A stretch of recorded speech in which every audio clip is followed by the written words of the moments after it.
Tardes, gracias por estar de nuevo por aquí por mis redes sociales. Hoy voy a tocar un análisis sobre un tema que se ha venido debatiendo en los últimos tiempos y es la posible eliminación de la ley de ajuste cubano. Como ustedes conocen un poco de historia, el 2 de noviembre de 66 fue aprobada esta ley por amplia mayoría, incluso en la Cámara de Representantes votaron 300 a favor y solo 25 en contra, y en el Senado se aprobó a viva voz, no tuvo que llevarse a votación. Quiere decir que republicanos y demócratas estuvieron de acuerdo en establecerla. Hay que ver el marco en este momento. Estamos hablando de 1966. Estaba todavía el recuerdo de la crisis de los cohetes de 62 en Cuba. Estaba la Guerra Fría bastante fuerte, que siguió, bueno, hasta la caída del campo socialista, y también en ese momento estaba el contexto de que estaba las cosas complicadas con China y después en la escalada bélica en Vietnam.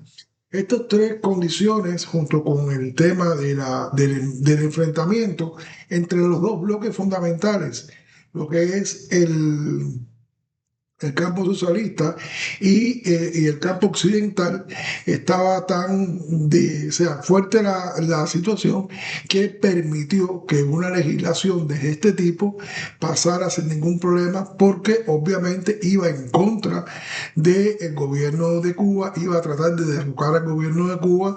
Está un gobierno enemigo a 145 kilómetros aproximadamente al sur de Estados Unidos.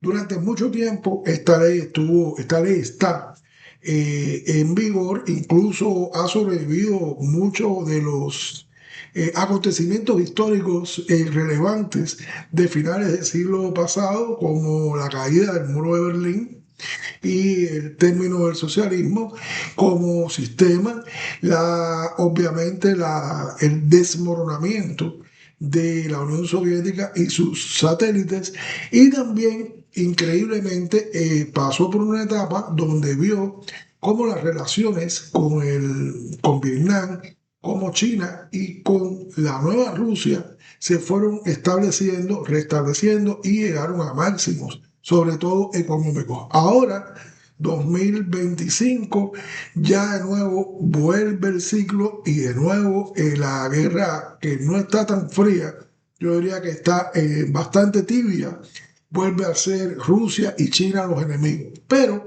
en todo este tiempo no cambió la ley de ajuste cubana. Incluso el Acta Nacional de Inmigración, que es la ley que rige el sector de inmigración en los Estados Unidos, ha sido varias veces revisado, actualizado, pero nunca se ha tocado la ley de ajuste cubano. Ahora, ¿qué pasa en estos momentos? O sea, durante mucho tiempo, la ley de ajuste cubano, como ustedes saben, permitió que cualquier cubano que llegara de cualquier forma tocar la tierra norteamericana podía obtener un permiso de trabajo inmediatamente, o sea, aplicar por un permiso de trabajo inmediatamente, y eventualmente a partir del año y un día de residencia física continua en el país, era elegible para aplicar por la residencia, un proceso que básicamente duraba 3, 4, 5 meses a lo máximo para obtener su residencia. Esto era un beneficio que solamente gozaban los cubanos. Algunos pasaban por la frontera de México, la misma frontera que devolvía atrás a los mexicanos, que devolvía atrás a los ciudadanos de otros países del tercer mundo, que venían pidiendo asilo, básicamente lo mismo que estaban haciendo los cubanos. Ok, entonces, pues se consideraba que básicamente al presentarse y demostrar que era cubano, ya usted automáticamente estaba clasificando como un caso especial de asilo, y por lo tanto no tenía ni que pasar medio creíble, ni tenía que pasar ninguna de las entrevistas ni los filtros para los demás inmigrantes. Esto fue con el tiempo haciendo que vinieran sucesivas emigraciones. Las primeras emigraciones ahí han ido cambiando. Las primeras emigraciones realmente ellos plantaron bandera y decidieron que ellos no eran, unos inmigrantes, sino que eran exiliados. Y se considera el exilio histórico porque no son personas que vinieron a emigrar de un país pobre a establecerse en un país rico, sino que venían perseguidos por sobre todo sus opiniones políticas, porque tenían miedo, y en la mayoría de los casos era verdad, y se estaban violando descaradamente los derechos civiles de todas estas personas. Pero con el tiempo la emigración fue cambiando. Llegó el 80 con el Mariel, llegó el 94 con el éxodo de los balseros, y ahora llegó después la arribazón desenfrenada, vamos a decirlo de esta forma, a través de Centroamérica, viajando desde Sudamérica o Centroamérica hacia los Estados Unidos, lo cual ha hecho que en este momento se estime que están viviendo en los Estados Unidos alrededor de casi 2.3 a 2.5 millones de cubanos. Sin embargo, en la isla ahora en este momento está la población en casi llegando a los 9 millones. O sea que hay un porciento grande de cubanos que viven dentro del país, dentro de Estados Unidos. Ahora, como mismo fue aumentando la cantidad de cubanos que lograban llegar de cualquier forma, ilegal o legal, a Estados Unidos, así mismo fue cambiando la tónica de la inmigración. Ya los que llegaron nuevos no trataban de integrarse con el exilio tradicional y trataban de mantener relaciones con su familia, demandándoles distintos productos como remesas, ayuda familiar y viajando frecuentemente a la isla. Entonces, esto obviamente empezó a notarse por el gobierno de los Estados Unidos, y voy a leer un momentico una observación que hizo el actual secretario de Estado, Marco Rubio, que es hijo de inmigrantes cubanos, cuando en el 2013, cuando se debatía una reforma migratoria integral en el Senado, él declaró a la prensa que era muy difícil justificar la condición de exiliado y refugiado cuando un año y medio después de su llegada regresa a ese país una y otra vez la persona. O sea, si usted viene huyendo de un país, es muy raro que si el sistema no cambia, usted puede entrar en ese país. Okay, ese fue el principio de cuando empezó a notarse por el gobierno norteamericano que algo no estaba bien, y que exactamente las personas que estaban entrando bajo la ley de ajuste cubano realmente no era el exilio que se esperaba, ni eran los que estaban tratando de que vinieran para protegerse del gobierno cubano. ¿Ok? Eso fue, anoten la fecha, él lo dijo en el 2013. Ahora, ¿qué pasó? El segundo punto importante que quiero señalar aquí es la famosa normalización de relaciones de la administración Obama, que empezó como en diciembre del 2014, no sé si recuerdan, con el intercambio de espías de una de las dos partes, y después en cierto momento en el 2015 se establecieron ya relaciones diplomáticas, algo súper interesantísimo porque era increíble. Quiere decir que se estaba validando al gobierno, a la Junta de La Habana.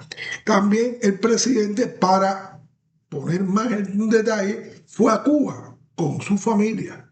Fue a Cuba con su familia, incluso con sus dos hijas, lo que también validó de manera, incluso estuvo en otros actos, como un juego de pelota, en conferencias con Raúl Castro, y validó exactamente como diciendo: ya no hay un enemigo, ya todos vamos a trabajar en el mismo dirección.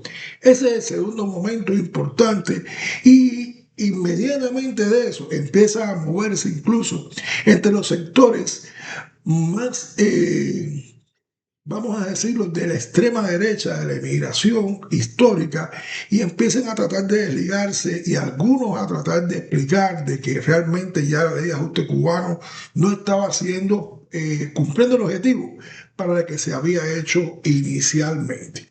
Y entonces, después sucede lo que hemos visto ya hace 5 años para acá, que empezó el éxodo masivo desordenado de las personas que vienen, claman por incluso presentan aplicaciones de asilo cuando reciben una de los 20A u otro documento que no les permite directamente aplicar por la residencia. Entonces, estos cubanos presentan un asilo casi el 90% más de los casos no tienen una justificación, no tienen un documento que los ampare.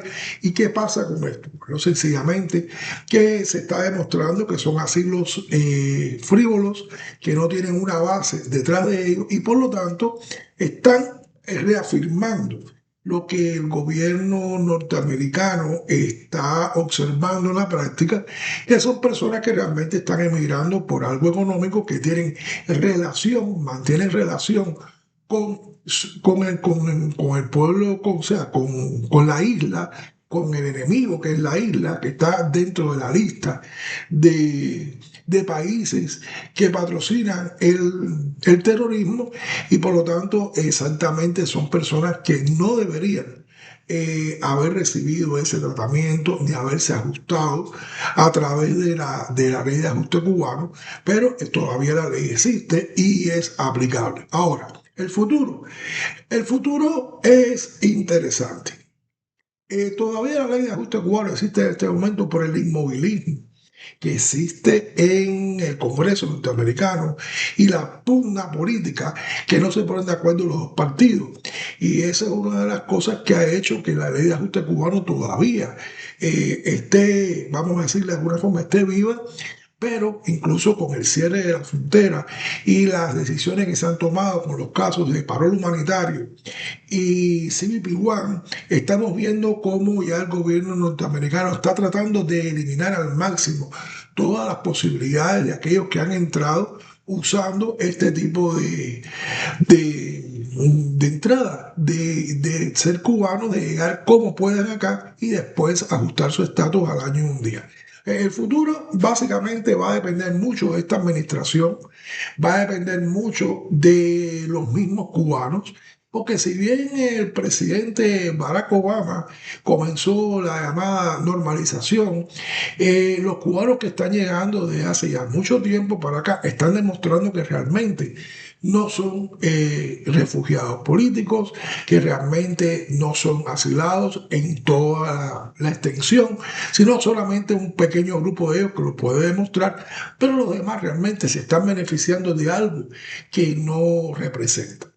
Ok, espero que esto les haya aclarado un poco. Estoy preparando una serie de trabajos sobre la ley de ajuste cubano, también sobre las invalidantes, porque todo el mundo piensa que al ser cubano ya te garantiza la ley, pero hay ciertos invalidantes también para la ley de ajuste cubano que no te permiten ser inmediatamente residente.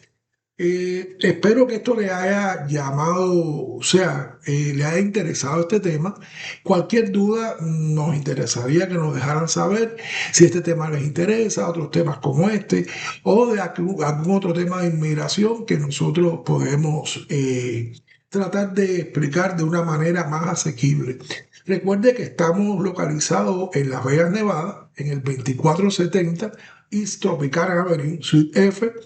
89121, que nos pueden localizar por el 702-502-9272, 702-502-9272.